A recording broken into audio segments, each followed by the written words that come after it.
Hello everyone. Today is excuse me, Monday, May 2nd, 2022 at 10:34 a.m. I That was one of the first things I did was no, that's not true. Yeah, one of the first things I did, not the first thing, but one of the first things I did when I woke up was I took a light or mild detox bath. Um so I washed all the crud off of myself. So, I have a lot of stuff on my mind. I really do. But something that recently happened that's been bothering me, I want to talk about. But I'm trying to gather my thoughts on how to talk about it. You know, so, oh, whenever I get out the tub from taking a detox bath, it seems like my heart will feel super heavy. And as if I've been running for as if I've been running for 2 hours straight or something. That might be a little bit of an over exaggeration, but I didn't have the bath water too hot, but I had it was hot enough, but it wasn't hot enough to be as hot as I can take it. It was a lot cool, a nice bit cooler than that, but it was very, very well above lukewarm. So I put me some baking soda, vinegar, and pink Himalayan salt and soaked for maybe about 5 or 10 minutes, and then started washing my hair and then bathing and then I did an extra body rinse off and stuff. So I put like, I'm so glad to finally get to take baths. And that's all I've been taking lately is baths. I only took like maybe a couple of showers while being here, but now I feel kind of grossed out because like it was like um, a little bit mildew on a shower curtain, and um, so I feel like, well, maybe I need to. I don't know if I can just hand wash it while it's still in there, because I don't feel like taking the curtains down and then go and put them in the washer and stuff. I feel like maybe I should just clean the bottom part, probably with some apple cider vinegar, baking soda, and or something like that, or some or maybe some Dawn dish soap or something like that. I don't know. But anyway, so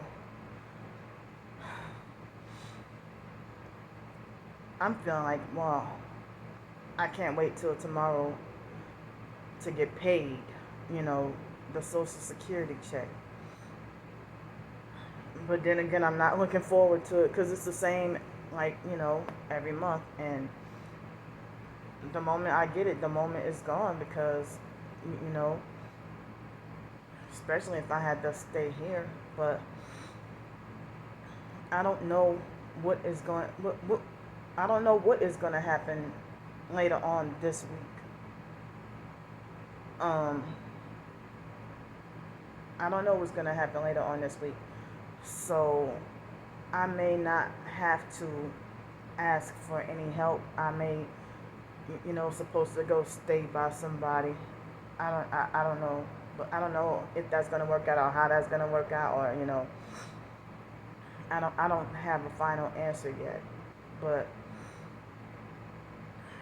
I may not have to, um, I may not have to, I may not have to, you know, ask for any help this week.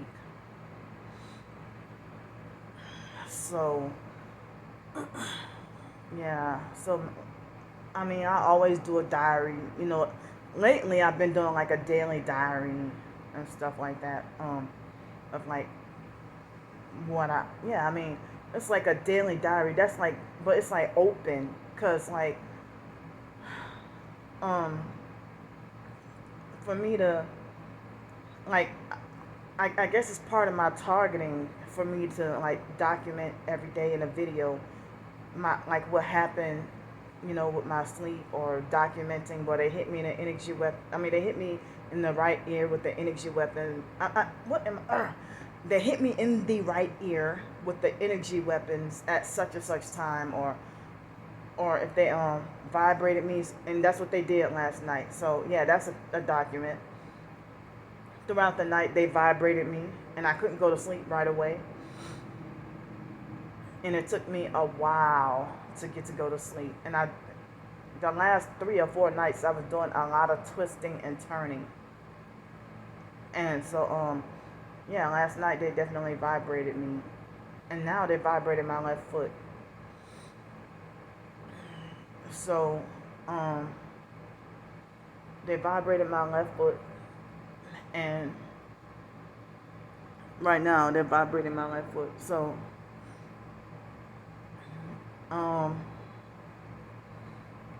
and I document the reason why I mean, I wasn't doing that for a while, but the reason why I document what I ate, what food I ate throughout the day, the reason why I document it is because the online perps falsely manipulating and convincing people that, that I scam and get over on everybody, and that I that false lies, false rumors, and smear campaigns, that I'm always eating fine dining at expensive luxury restaurants, and I stay in expensive luxury fancy hotels and stuff like that. And so, that's why I started to document that's the reason why I started to document what I ate. And they're like, oh, Candy, but they want to nitpick certain things to twist it just to make you look embarrassing. Trying to say, oh, Candy sure does talk a lot about food. No, I'm just documenting what I ate, because you bastards, I mean, otherwise I wouldn't say really what I ate or how much I ate, or be telling everybody, but it's like people want to be like, well, oh, well, Candy make false assumptions about this, and then when I correct them and be like, no, that didn't happen, and you stop lying on me. And so then when when I explain the truth, oh, Candy telling all her business. So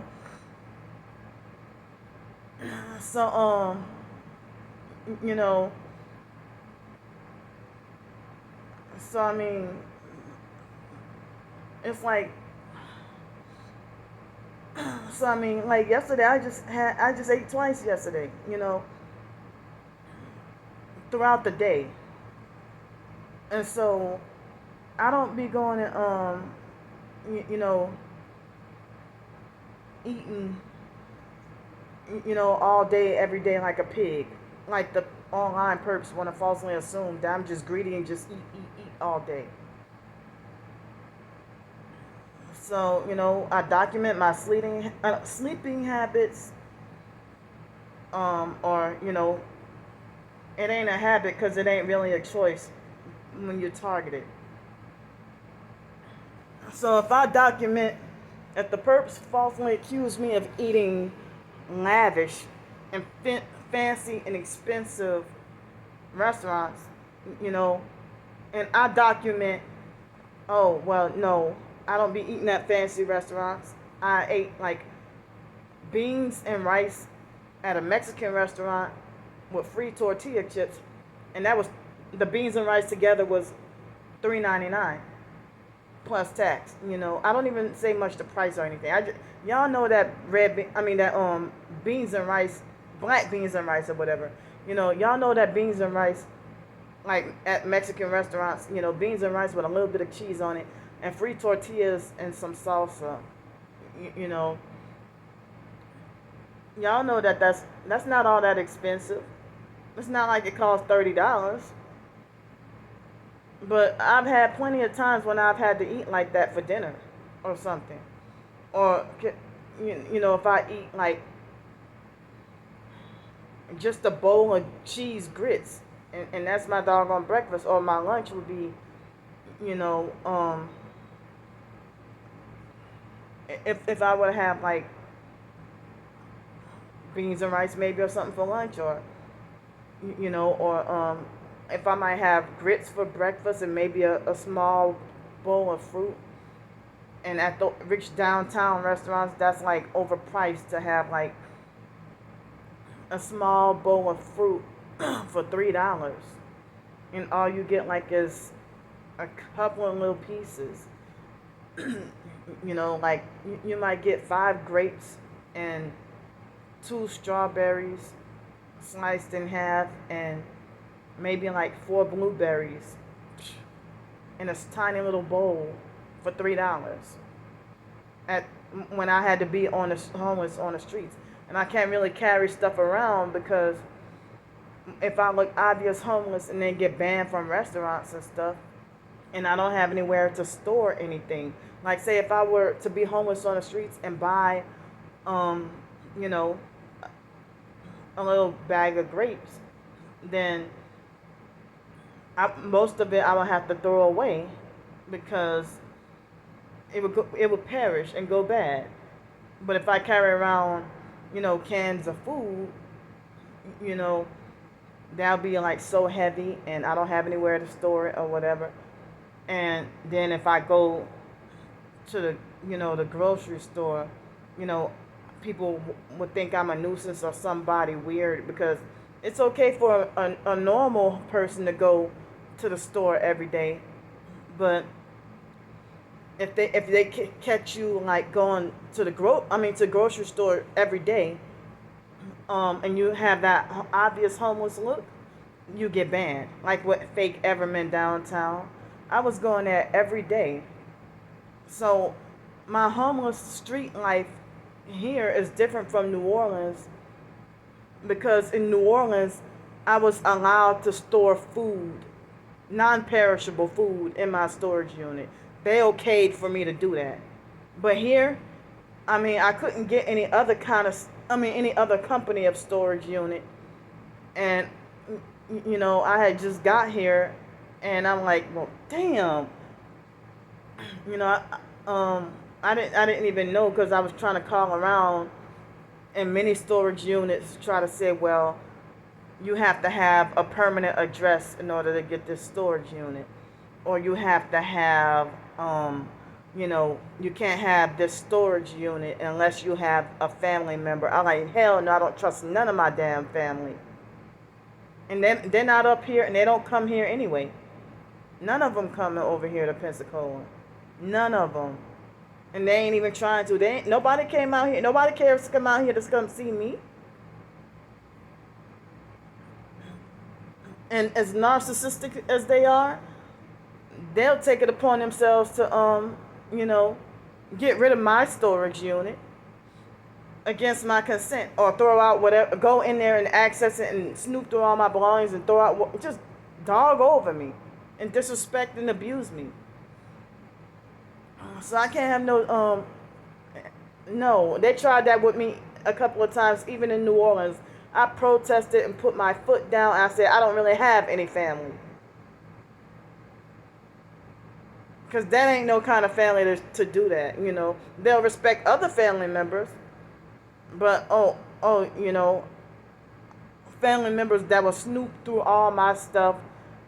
And, if I have personal written journals and stuff, that I don't want nobody to know,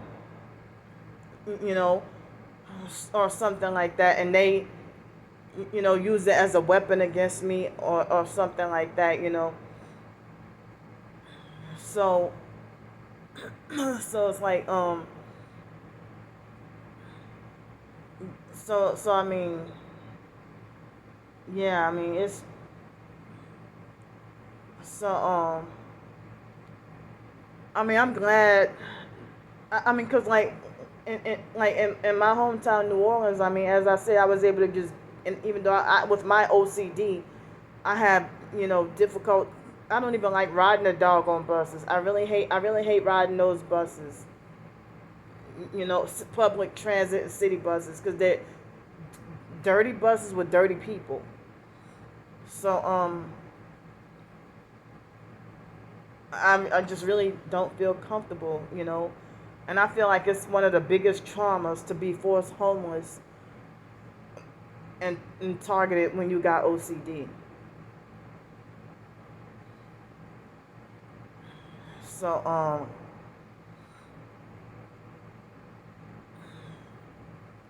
I mean, so it's like I'm like back to the beans and rice thing in New Orleans.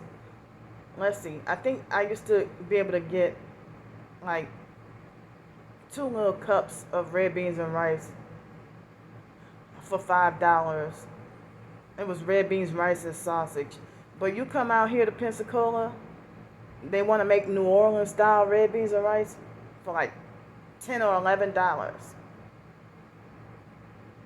But that'd be more like downtown or something. But I recently had some red beans and rice from this place called Shrimp Basket for $7, and it's like, wow, ain't even done, not even enough to fill you up. And they said it was red beans, rice, and sausage, but there was hardly any sausage in there. I felt ripped off or something. But New Orleans restaurants, they hook you up, but here they just stingy and overpriced with every damn thing, and it's like that with in Mobile, Alabama, also.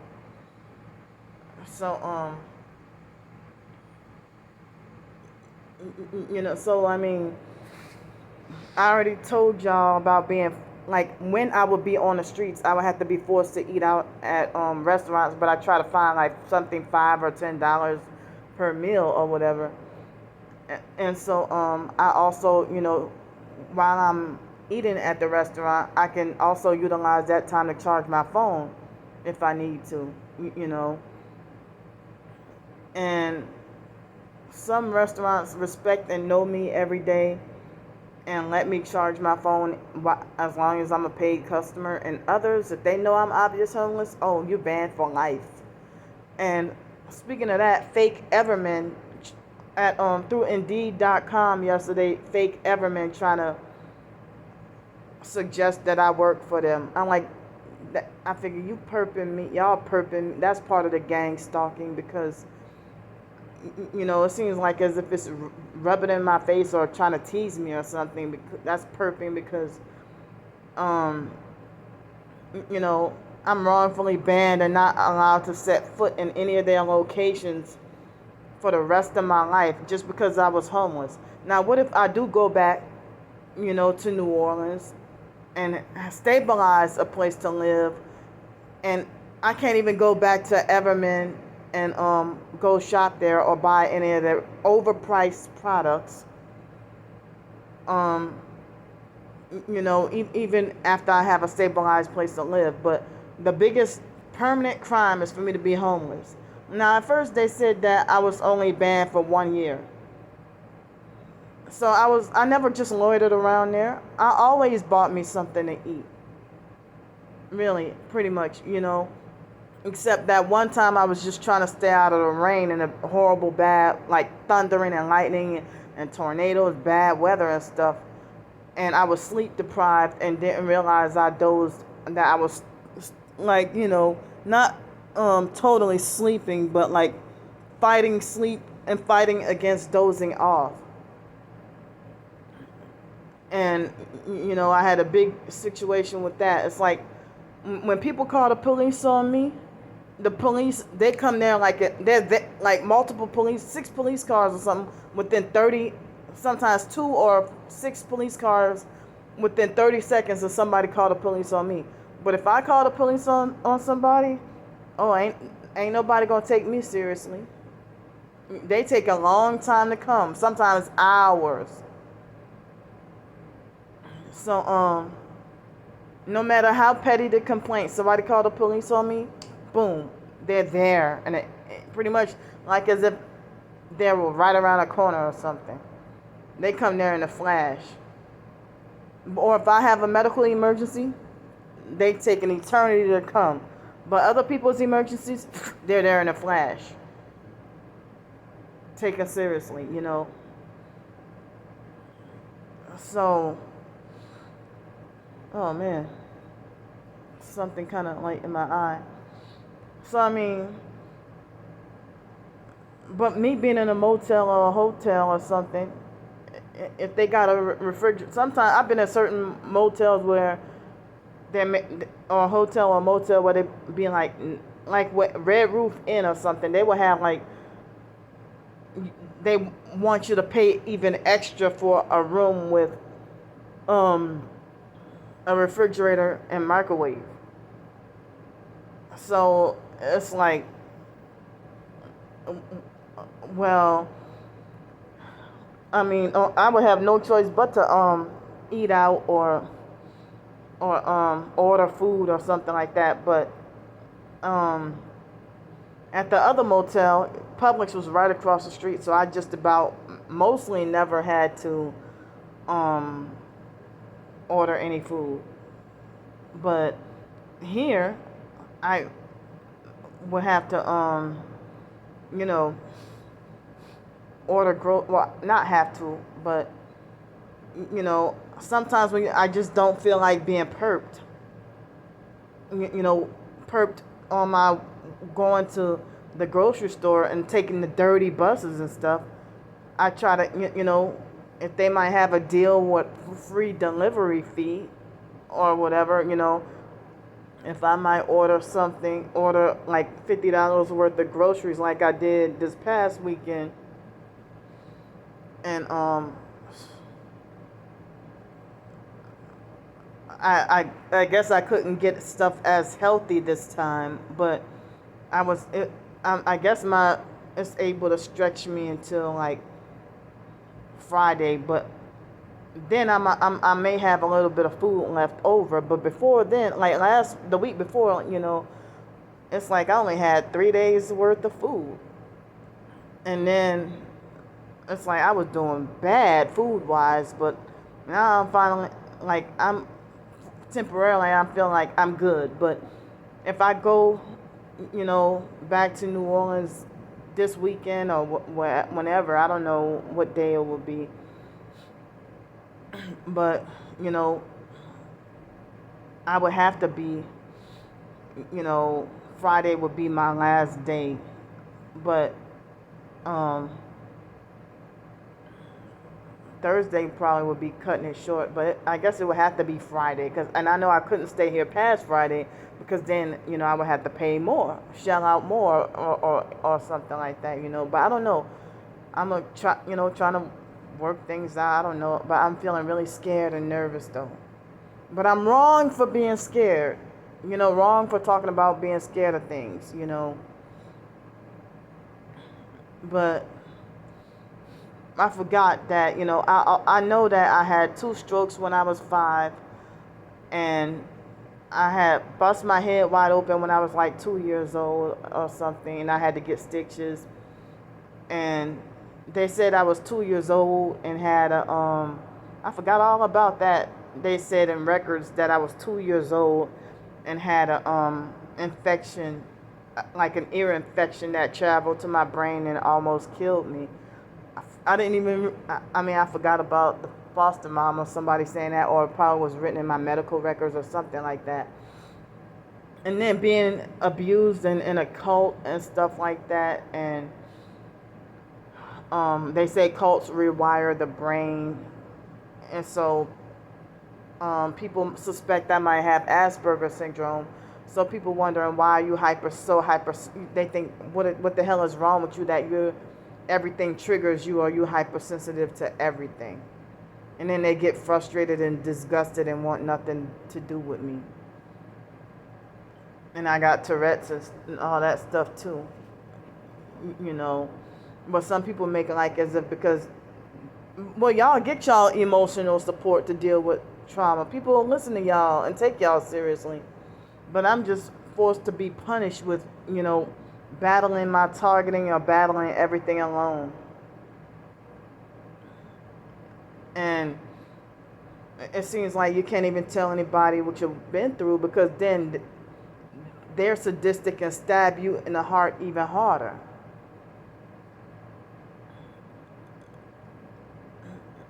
You know, and then they'll tell you, oh, you want everybody to understand your feelings. And they'll make it like I'm the narcissist, but it's like y'all the cruel, abusive narcissists. And I'm not allowed to call nobody a narcissistic abuser or a fake TI perp. Or one of the popular fakes. Oh, that's bullshit. So, yeah, I got something that's really on my mind that I wish and I hate being forced to bite my tongue. And if people want to try to say stop being so scary, but then I'm the biggest disgrace when I fearlessly mention your name and expose how you treated me. And then you're shocked and feel like as if I cut through like diamonds. So, I just don't know what's gonna happen in the near future. My video's probably gonna cut off right now.